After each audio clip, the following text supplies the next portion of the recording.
Queridos, abram comigo, livro do profeta Jeremias, capítulo 29, verso de número 13. Livro do profeta Jeremias, capítulo 29, verso de número 13. É um versículo muito conhecido de todos nós. Deus tem uma palavra direta, objetiva para nós hoje. E hoje eu quero conversar sobre atraindo a manifestação de Deus. Atraindo a manifestação de Deus.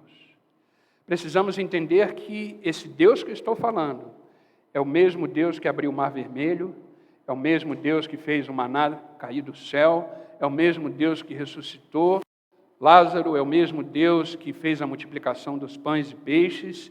É desse Deus que eu estou falando. Ele continua sendo o mesmo. A palavra de Deus diz que Jesus Cristo é o mesmo ontem, hoje e é eternamente Deus. Esse Deus não mudou. Então, ele continua se manifestando, ele continua agindo, ele continua fazendo. E hoje a gente vai entender algumas coisas importantes sobre atraindo a manifestação de Deus. Deus se manifesta para todos? Não. Deus ele não se manifesta para todos. Deus ele está perto de todos. Quando Jesus estava neste mundo, ele caminhava com uma multidão. Ele curava todos? Não. Ele ressuscitava todos os mortos? Não. Então Deus se manifesta para todos? Não. Precisamos atrair a manifestação de Deus. Precisamos atrair a manifestação de Deus. Jeremias 29, 13 diz assim: buscar-me-eis e me achareis quando me buscardes de todo o vosso coração. A ação inicial aqui foi de quem? Do homem. Deus está dizendo claro para Jeremias: me busca, age. Obrigado, querida, Deus abençoe. Me busque, faça alguma coisa, se movimente, clame, ore, não fique parado. Aí sim você me acha, porque todo aquele que busca, encontra. Então deixou muito claro para Jeremias o seguinte: me busca, se move na minha direção, faz alguma coisa. Sabe, querido, muitas pessoas querem resposta de Deus. Quem quer resposta de Deus aqui? Eu quero. Muitas pessoas querem resposta de Deus. Agora eu quero lançar uma pergunta para a igreja: o que você está fazendo para obter essa resposta? Quais são as atitudes que você está tendo para Deus te responder? Qual é a sua diferença em relação ao seu vizinho, por exemplo? Em relação à pessoa que está aí do seu lado? Todos nós somos seres humanos. Todos nós queremos resposta de Deus. Mas pode estar certo de uma coisa: quem vai ter resposta é quem busca. Quem vai ter resposta é quem clama. Quem vai ter resposta é quem atrai a manifestação de Deus. Então, queridos, a gente quer bênçãos, a gente quer tudo de Deus, e está tudo bem, precisamos querer. Mas entenda uma coisa: Deus não é movido por aquilo que vamos querer diante de Deus. Deus é movido por relacionamento. Deus é movido por relacionamento. Quanto mais nos relacionamos, Ele responde. Então não é por aquilo que eu quero e por aquilo que você quer. Não, Deus não se move por isso. Deus se move por relacionamento. Deus é uma pessoa. Deus é uma pessoa. Não se trata de fazer, se trata de relacionar. Você entende que Deus é uma pessoa, você entende que Deus está presente. Cantamos um louvor aqui maravilhoso sobre a sala do trono. O véu que existia, que separava o homem do santo dos santos, foi rasgado. Não existe mais nenhum intercessor mediante a Deus. Nós temos livre acesso. Então podemos buscá-lo face a face, podemos buscá-lo cara a cara, podemos buscá-lo na sua própria presença. É isso que ele está falando para Jeremias: me busca, clama, me procura, que você vai achar. Então, queridos, a gente precisa entender que não se trata de volume espiritual, de quantas coisas espirituais você faz. Se trata de intimidade. Eu posso ser um um homem que leio a palavra, oro, venho na igreja, um monte de coisa, mas não sou íntimo. Deus não quer isso, Deus não quer o volume da sua espiritualidade. Deus quer intimidade. Existiam 12 discípulos, amém? Só 3 eram íntimos. Pedro, João e Tiago. Por quê? Porque buscavam mais, queriam estar mais perto. Agora, desses 3, quem era mais íntimo? João. João deitou na cabeça, no ombro de Jesus, na ceia. João foi o único que Jesus falou, eis aí a sua mãe, mãe, eis aí o seu filho. Isso é relacionamento, é intimidade. Então, queridos, quer ter uma resposta direta e objetiva de Deus?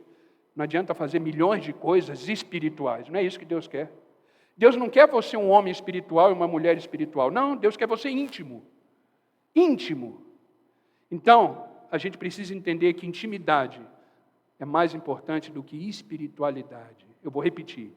Intimidade é mais importante do que espiritualidade. Existe no mundo um monte de pessoas espirituais e poucas pessoas íntimas. A gente precisa buscar mais, a gente precisa ser mais íntimo. Entenda uma coisa, queridos, o movimento que a gente faz de vir à igreja, está tudo certo, está tudo, mas Deus quer mais do que isso. Porque daqui a pouco o culto vai acabar. A igreja vai embora, a vida começa ali fora, mas a questão é intimidade no trabalho, intimidade na família, intimidade nos relacionamentos, intimidade quando volta na igreja no outro culto e assim por diante. É isso que Deus quer, intimidade. Entenda uma coisa, queridos, existem níveis de manifestação de Deus que no raso a gente não vai obter, que na vida espiritual a gente não vai obter. De repente você está precisando de uma cura que está completamente contrário à medicina. Os médicos já deram a última palavra. Mas o seu nível de intimidade pode mudar toda a história do diagnóstico. Porque existem níveis de manifestação de Deus que vai de encontro com a sua intimidade, não com a sua espiritualidade. Deseje ser íntimo e não simplesmente espiritual. Amém? Às vezes a gente ora, às vezes a gente faz um monte de coisa e parece que o céu está de bronze, né? Deus não responde, Deus não fala, nada acontece. Por quê? Porque falta exatamente intimidade. E aí a gente pergunta, né? Por que o céu está fechado? Por que Deus não responde? Tem que mudar essa pergunta. Começa a perguntar o seguinte: qual está sendo o meu posicionamento diante da presença de Deus? Não porque que o céu está fechado, não. O meu posicionamento, a minha postura, a minha intimidade diante de Deus, como é que está? É isso que a gente precisa entender. Então, queridos, eu quero trazer algumas lições importantes sobre atraindo a manifestação de Deus. Lições bíblicas. Tudo que vai ser falado aqui no púlpito, sempre, em todos os cultos, precisa e deve ter embasamento bíblico. Queridos, não podemos fugir dessa palavra. E eu confesso a vocês, eu tenho muito temor sobre isso. Toda palavra que eu preparo com a Bíblia. Então, tudo que eu falar aqui para vocês tem fundamento bíblico. Primeira coisa, a presença de Deus se manifesta onde há fome espiritual. A manifestação de Deus acontece onde há fome espiritual. Fome. Quando você está com fome, você não vai buscar comida? Você vai num restaurante, vai numa lanchonete? Com Deus é a mesma coisa. Você está com fome de Deus, vai buscá-lo. Você está com fome da presença, vai buscá-lo. Porque se você tem fome de Deus, é porque a sua alma está clamando. Se você tem fome de Deus, é porque o seu espírito está clamando. E você precisa alimentar o seu espírito e a sua alma, porque ela está com fome. Não é a sua carne que vai clamar por Deus. Não. A minha carne e a sua carne vai clamar por outros prazeres e outros tipos de alimento. Agora, quando você começa a ter fome de Deus, é porque você está alinhando a sua alma e o seu espírito em Deus. Então, a primeira coisa para atrair a manifestação de Deus, a presença de Deus, fome espiritual. Mateus, capítulo 5, versículo 6, diz assim: bem-aventurados. Essa palavra bem-aventurados significa extremamente feliz, alegres, bem-aventurados. Os que têm o quê? Fome e sede de justiça, porque serão fartos. Queridos, se você buscar a Deus com fome, Deus não vai deixar você passar fome.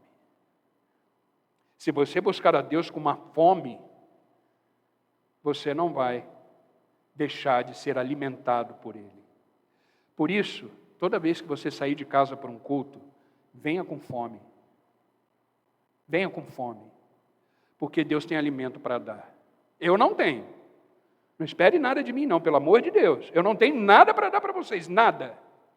Mas Deus tem. Deus tem. Então, queridos, extremamente feliz aqueles que têm fome.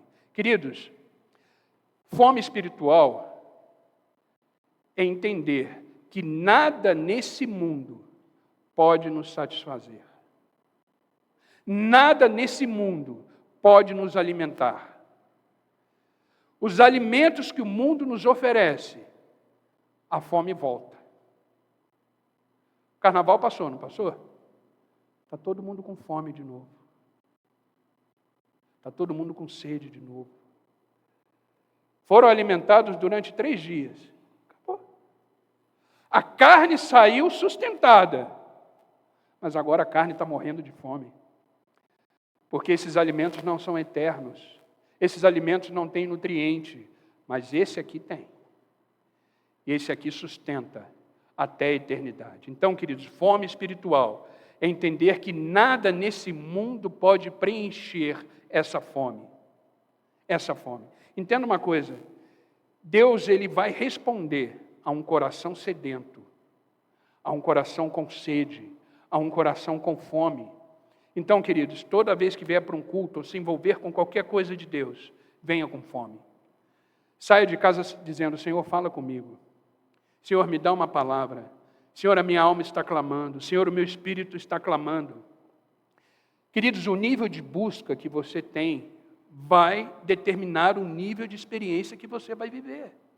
Grave isso. O nível de busca que você executa, que você proporciona para a sua vida, vai ser o nível de experiência com Deus que você vai viver. Então, quanto mais busca você fizer, mais experiência você vai ter.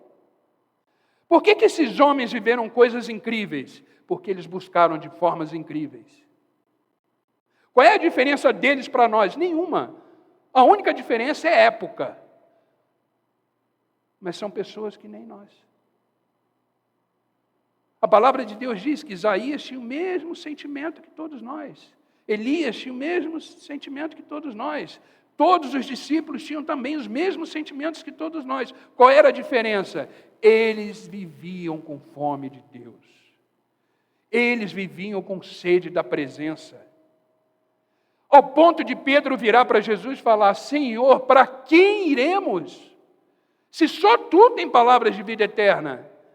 O que Pedro estava dizendo é o seguinte: para onde vamos se só o Senhor satisfaz a minha fome? Só o Senhor tem resposta para a minha vida. Só o Senhor responde a minha alma, o meu espírito. Para onde eu vou? É interessante que Pedro não falou para onde vamos. Pedro falou para quem iremos. Porque se trata de uma pessoa, não se trata de um lugar. Não se trata dessa igreja aqui, não. Se trata de um homem chamado Jesus Cristo. Amém? Então priorize uma vida com Deus. Reorganize a sua agenda. Reorganize as suas prioridades. Eu sempre falo, queridos, igreja é o único lugar do mundo que devia viver lotado. Mas são boates que vivem lotadas. Festas vivem lotadas. Mas a casa de Deus deveria ser um lugar lotado. Lotado. Ontem eu estava ouvindo uma pregação de um pastor que eu gosto muito, que é o Mac Anderson, e ele falou uma coisa que me chamou a atenção.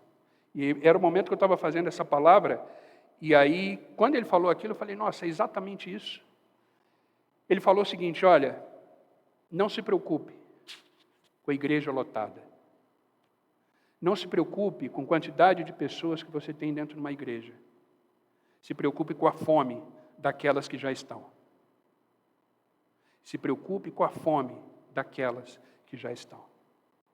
Então, queridos, a minha preocupação como pastor dessa igreja é responder à fome de cada um de vocês.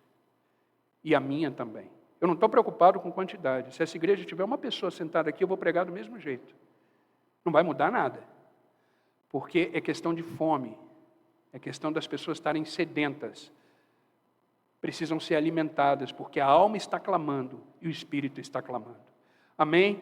Então, queridos, uma vida com fome é uma vida que reorganiza a sua agenda e prioriza as coisas de Deus. Amém? O salmista, no Salmo 63, versículo 1, diz assim: ó Deus, Tu és o meu Deus, de madrugada te buscarei, a minha alma tem sede de Ti. Queridos, faça alguma coisa. Se coloque em movimento, nem que preciso for de madrugada. Se você acordar de madrugada, vai orar, porque Deus está te chamando. A sua alma está necessitando, o seu espírito está necessitando. Então você precisa reagir. Acordou? Vai fazer, vai orar. Eu acordei 3 horas da manhã. Deus chamou. Deus chamou. Vai orar. Porque sua alma está chamando, a sua alma está te acordando. O Espírito está falando: ei, eu preciso falar com Deus, porque se for depender de mim, eu não vou falar com Deus, a minha carne não vai deixar. Mas você abrir os olhos, não consegue mais dormir, não é insônia não, é fome. E não vai na geladeira não, porque essa fome não é essa não. Tem gente que assalta a geladeira de madrugada, né? Não estou falando dessa fome. Acordou de madrugada não é para correr para a geladeira, é para correr com o joelho no chão. Vai orar, porque a alma está precisando, o Espírito está clamando. Amém? Então, queridos, precisamos manter essa fome. Quando perdemos a fome, perdemos a sensibilidade espiritual. Quando você perde a sensibilidade espiritual, quando você não consegue mais perceber Deus na sua vida, é porque você já perdeu a fome. É porque o mundo já está te satisfazendo. Então você está sem fome. Então, queridos, fique atento a isso, porque a presença de Deus vai ser de acordo com a fome espiritual que você tiver. Onde há fome verdadeira, o céu libera alimento. Grave isso. Onde há fome verdadeira, o céu libera alimento. Amém? Segunda lição: obediência sustenta essa presença. A questão não é só Deus se manifestar. Como é que você vai sustentar essa manifestação? Como é que você vai sustentar essa presença? Como é que você vai sustentar essa resposta de Deus na sua vida? Obedecendo a Ele. Porque sempre quando Deus se manifesta, aprenda isso, sempre quando Deus se manifesta, Ele exige uma postura. Ele exige uma postura. Ou de adoração, ou de reverência, ou de obediência, ou de entrega. Sempre que Deus se manifesta, Ele vai esperar de você algo. Ele vai esperar de você uma reação. Estávamos aqui num momento de louvor maravilhoso, a igreja respondendo. Por quê? Porque é isso que Deus espera. Deus se manifesta do mesmo jeito que você quer a resposta de Deus, Deus quer a sua resposta. E respondemos a Ele como? Com adoração, consagração, entrega. Então, queridos, a obediência que sustenta essa presença. Evangelho de João, capítulo 14, verso 23, diz assim: olha que palavra do próprio Jesus, olha o que Jesus diz: se alguém me ama, guardará a minha palavra. E o meu Pai o amará. E viremos para Ele e faremos nele morada. Olha que fantástico isso. Eu vou ler de novo e vou comentar algumas coisas. Se alguém me ama, quem ama Jesus aqui? Amém? Vamos ver se ama mesmo. Guarda a minha palavra, obedece a minha palavra. Aí sim, o meu Pai o amará. E aí eu e ele, Jesus está dizendo, vamos até ele e nele fazemos morada. Como é que você vai sustentar o Espírito Santo dentro de você se você não obedece? Como é que você vai ver o sobrenatural na sua vida se você não obedece? Como é que ele vai fazer morada se você não guarda as suas palavras? Não sou eu que estou dizendo, é Jesus. Jesus era duro mesmo, Jesus não media as suas palavras. Ele era curto e grosso. Ao ponto de virar para os discípulos e falar, vocês querem ir embora também? Podem ir. Então, queridos, a gente precisa entender que a presença não se mantém com emoção. A presença de Jesus não se mantém só com mãos levantadas e o adorando. Isso é bom, isso faz parte. Mas depois vocês vão embora, acabou a emoção. E aí é a obediência à palavra que vai sustentar o que Deus está realizando na sua vida. É a obediência à palavra que vai fazer Deus continuar se manifestando. Então entenda uma coisa, a presença não se mantém com emoção, a presença se mantém com obediência. Obediência, precisamos obedecer. Precisamos obedecer. Sabe, Deus não procura apenas adoradores. Deus procura homens e mulheres obedientes à sua palavra. Adoração faz parte disso. Como eu disse no início, nascemos para isso. Mas não é só isso. Precisamos sustentar. A obediência é uma forma de adoração. Obediência é uma forma de adoração. Quando você obedece a Deus, você está o adorando. Esse é o verdadeiro adorador, é aquele que obedece independente de qualquer coisa. Queridos, a obediência é a maior prova de amor. O que o versículo disse? Se alguém me ama, obedece as minhas palavras, guarda as minhas palavras. Então, queridos, a obediência é a maior prova de amor que existe. Se você ama a Deus, prove através do amor à palavra. Ame esse livro, ame essas palavras, obedeça essas palavras. Amém? João, capítulo 15, verso 10, diz assim, se guardar os meus mandamentos, permanecerei no meu amor. Se você guardar as palavras, viver a palavra, obedecer a palavra, você vai permanecer nesse amor que envolve, nesse amor que transforma, nesse amor de Cristo. Sabe, muitas pessoas querem experimentar a glória de Deus, e está tudo certo. Quando a gente fala glória de Deus, entenda uma coisa, toda vez que você ouvir glória de Deus tem a ver com a sua presença. A glória é vamos dizer assim, a visão da manifestação de Deus. Então você vê a glória, você vê as coisas acontecendo, é a presença de Deus. Então, para você experimentar a glória, você precisa se manter fiel à palavra. A palavra. Todos esses homens eram fiéis a Deus, independente das circunstâncias. Eu sei que todo mundo aqui tem suas lutas, todo mundo aqui tem os seus desafios, mas precisa permanecer, lutando contra tudo isso e permanecendo fiel à palavra. O mundo está se afunilando, as pessoas estão deixando de ser fiéis, estão trocando a glória de Deus por muitas coisas desse mundo, estão negociando a fé com muita facilidade, que eu e você não sejamos essas pessoas.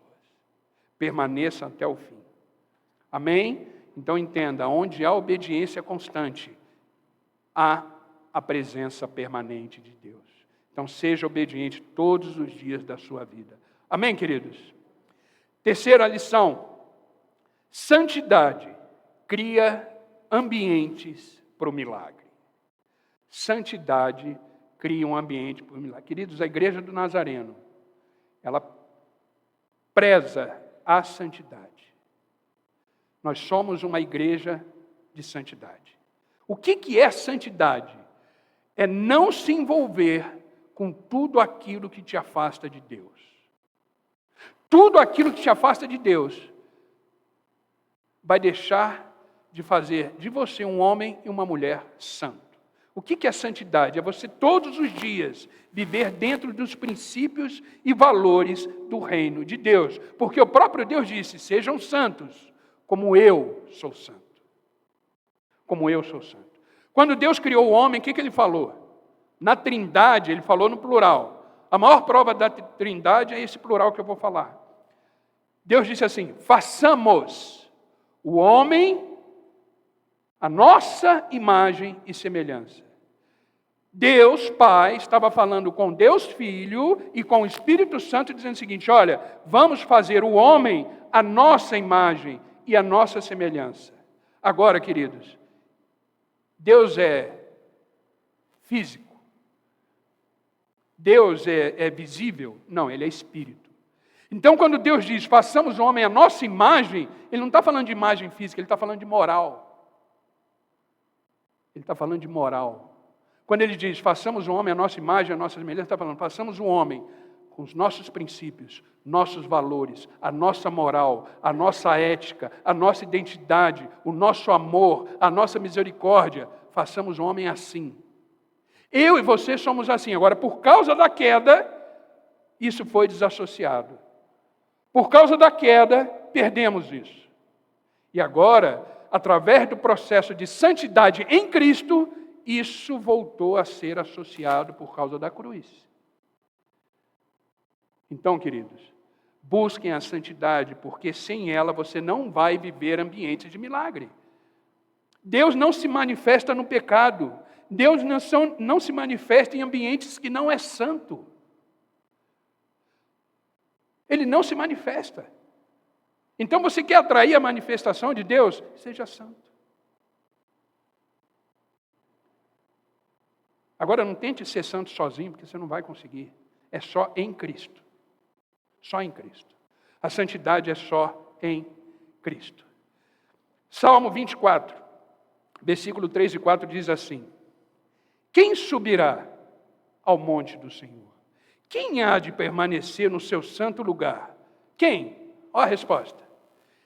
O que é limpo de mãos e puro de coração. Traduzindo, quem vai viver a presença? Quem vai estar no santo dos santos? Quem vai subir ao monte do Senhor? Quem vai viver tudo aquilo que o Senhor é? Quem é santo? Quem é limpo de mãos e tem um coração puro. Então, queridos, busquem a santidade. Nesse mundo que vivemos é difícil, eu sei que é difícil. Por isso que precisamos estar sempre sendo alimentados, por isso que precisamos sempre estar tendo alimento do céu, para nos mantermos. Entenda uma coisa, querido, santidade não é perfeição. Eu não estou falando aqui para você e eu sermos perfeitos, não, nunca seremos. Perfeição só existe num lugar, céu. Igreja perfeita, só num lugar, céu. Santidade significa separação. Estamos nesse mundo, mas não somos desse mundo. Estamos nesse mundo, não agimos com esse mundo. Estamos nesse mundo, não pensamos como esse mundo. Isso é santidade. Não é para você sair daqui se cobrando, não, o pastor falou, eu preciso ser perfeito. Não, não é nada disso. Eu sou muito imperfeito. Estou longe da perfeição e graças a Deus por isso. Mas precisamos estar nesse mundo, mas não viver nesse mundo. É viver com a consciência de que pertencemos a Deus. É viver com a consciência que pertencemos a um outro reino. Como Jesus disse, diante de Pilatos, Jesus falou, o meu reino não é desse mundo. Porque se fosse, eu já teria dado ordem aos meus súditos, para que isso que está acontecendo aqui, ou seja, está sendo preso e julgado de forma inocente, não aconteceria. Mas por que Jesus não reagiu? Porque o reino dele não é terreno. Não é terreno. Então, queridos, precisamos viver com a consciência que pertencemos a Deus. Ambientes espirituais, queridos, são construídos por santidade. Ambientes espirituais são construídos por santidade. Quer viver uma casa abençoada? Seja santo. Quer ter um ambiente de trabalho abençoado? Seja santo lá. Quer ter uma igreja abençoada? Seja santo. Seja separado. Queridos, se o mundo hoje não escandaliza mais você, alguma coisa está errada. As coisas que você vê, se não te chocam mais, alguma coisa está errada. Porque como você não é desse mundo, as coisas desse mundo precisam te chocar. É como se você fosse estrangeiro, não, na verdade é estrangeiro, mas como se você chegasse num país e olhasse para uma coisa acontecendo naquele país e falasse assim, no meu país isso não acontece, que estranho. É a mesma coisa, é você estar vivendo nesse mundo, olhar para esse mundo e falar, nossa, que absurdo. No meu reino, na minha terra, não acontece isso. É assim que a gente precisa viver. É assim que a gente precisa viver. Então seja santo, vive em paz, seja um homem pacificador, seja uma mulher pacificadora. Não crie confusão. Tem gente que adora uma confusão, né? Não crie. Vive em paz, vive tranquilo. A santidade, uma das consequências da santidade é a paz de espírito, é o domínio próprio. Tem gente que você fala um A, a pessoa já explode, já. Por quê? É falta de paz interior, é falta de santidade mesmo, é falta de vida com Deus. Hebreus capítulo 12, versículo 14 diz: segui em paz com todos, e há santificação, sem qual ninguém verá a Deus. Olha que versículo, segui em paz. Vive em paz, siga a paz, com todos. Ele não está falando com alguns. Ele não está falando com aquele que gosta de mim. Ele está falando com todos. Ame os seus inimigos. Ame os seus inimigos. Ame aqueles que falaram mal de você. Ame aqueles que não querem ver você nem de ouro, pintado de ouro. Ame. Ame. Siga em paz com essas pessoas. E busque a santificação, porque sem isso, vocês não verão a Deus. Ele não vai se manifestar. Queridos, santidade é um estilo de vida visível a todos. Santidade é um estilo de vida visível a todos. Amém? Então comece a examinar a sua escolha, comece a examinar a sua vida, comece a examinar os seus passos, comece a examinar as suas palavras. De repente você está deixando de viver tanta coisa em Deus porque você não está atraindo a sua presença. De repente você está deixando de viver tantas coisas em Deus porque você não está atraindo as coisas que Deus tem para você. Então busque o Senhor. Lembre-se que você precisa estar sempre focado no reino, buscando o reino e a presença acima de todas as coisas. Acima de todas as coisas. Maridos, que Deus seja mais importante que a sua esposa. Esposa, que Deus seja mais importante que o seu marido. Filhos, que Deus seja mais importante que seus pais. Busque Deus em primeiro lugar. Amém? Entenda uma coisa, milagres é atraído pela santidade. Milagres é atraído pela santidade. Quarta lição, já estamos caminhando para o final. A perseverança, ela ativa portas espirituais. A perseverança ativa aquilo que Deus tem para realizar, as aberturas que Deus tem para a sua vida. De repente você está num processo, você está numa área que você fala, Senhor, eu preciso de uma porta aberta, eu preciso de uma solução. Só a perseverança. Só a perseverança. Perseverar quer dizer continuar. Independente da vontade, independente das circunstâncias, perseverar significa continuar. Lucas capítulo 18, verso 1 diz assim: Jesus contou aos seus discípulos uma parábola para mostrar-lhes que eles deveriam orar sempre e nunca desanimar. Vamos ver essa parábola. Eu não coloquei aqui. Abra comigo no Lucas capítulo 18. Quem trouxe sua Bíblia, Lucas capítulo 18.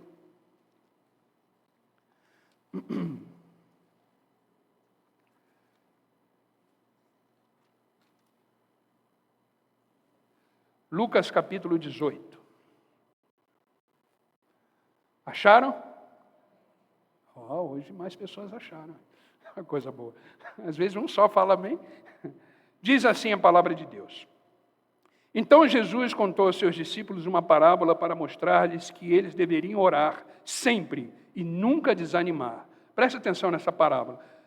Eu quero só abrir um parênteses, que são parábolas, são histórias fictícias que revelam uma verdade profunda. Histórias fictícias que revelam uma verdade profunda. Isso são parábolas. Em certa cidade havia um juiz que não temia a Deus, nem se importava com os homens. Havia naquela cidade uma viúva que se dirigia continuamente a ele, todos os dias a ele, suplicando-lhe: faze-me justiça contra os meus adversários. Por algum tempo ele se recusou, mas finalmente disse a si mesmo: embora eu não tema a Deus e nem importe com os homens, esta viúva está me atormentando. Vou fazer justiça para que ela não venha mais me importunar. E o Senhor continuou: ouçam o que diz o juiz injusto. Acaso Deus não terá justiça aos seus escolhidos, que clamam a Ele de dia e de noite? Jesus ensinou a perseverança. Um juiz ímpio, não era temente a Deus, e a mulher lá todo dia. O juiz falou: chega, vou fazer justiça. Queridos, com Deus é assim.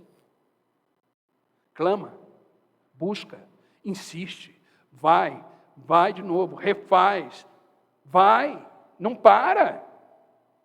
Vai acontecer. Mas Deus quer saber até onde você é capaz de perseverar. Até onde você é capaz de continuar. Queridos, existem portas que só abrem para quem não desiste. De repente o seu milagre está na porta e você desiste. De repente algo está para acontecer, você jogou a toalha, desistiu. Ah, pastor, você não conhece a minha história, eu estou há 30 anos assim. Continua. Continua. Ah, continua. Não para. Só para quando acontecer. 1 Coríntios 15, 58 diz assim: sede firmes e constantes, sempre abundantes na obra do Senhor. Essa obra do Senhor tem duplo sentido. Paulo está falando em relação à igreja e está falando em relação à vida. Porque eu e você somos obra do Senhor. Então, se você quer ter uma vida abençoada por Deus, insista, persista em você, na sua vida com Deus. E você vai receber de Deus tudo aquilo que Ele tem para você. Perseverança, queridos, não é ficar repetindo palavras, não, perseverança é postura. Eu não saio daqui, ninguém me tira, até o Senhor me abençoar. Não foi isso que Jacó fez? O que Jacó fez? Começou a lutar com o anjo, falou, eu não vou sair daqui enquanto o Senhor não me abençoar. Aí o anjo falou, tá bom, não falou isso, tá? Não está na Bíblia. Mas ele falou, eu vou abençoar. É assim, gente. Então não parem. Todos os dias, Senhor, eu estou aqui. Senhor, eu estou aqui. Senhor, não esqueceu de mim. Senhor, todo dia. Mas o Senhor não vai fazer que nem esse juiz. Eu vou abençoar porque... Não, Ele te ama. E Ele toda hora vai dizer, eu sei que você está aí. Eu sei que você está aí, mas calma, não é o momento. Quando seu coração estiver pronto, eu vou derramar.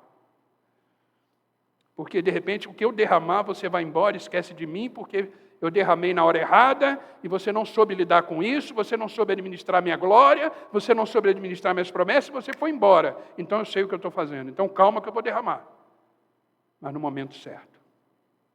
Amém? Entenda, queridos, que grandes liberações espirituais vêm depois de um grande período de constância silenciosa. Eu vou repetir. Grandes liberações espirituais vêm depois de um período de uma constância silenciosa, no secreto, você e Deus. Amém? Então continue.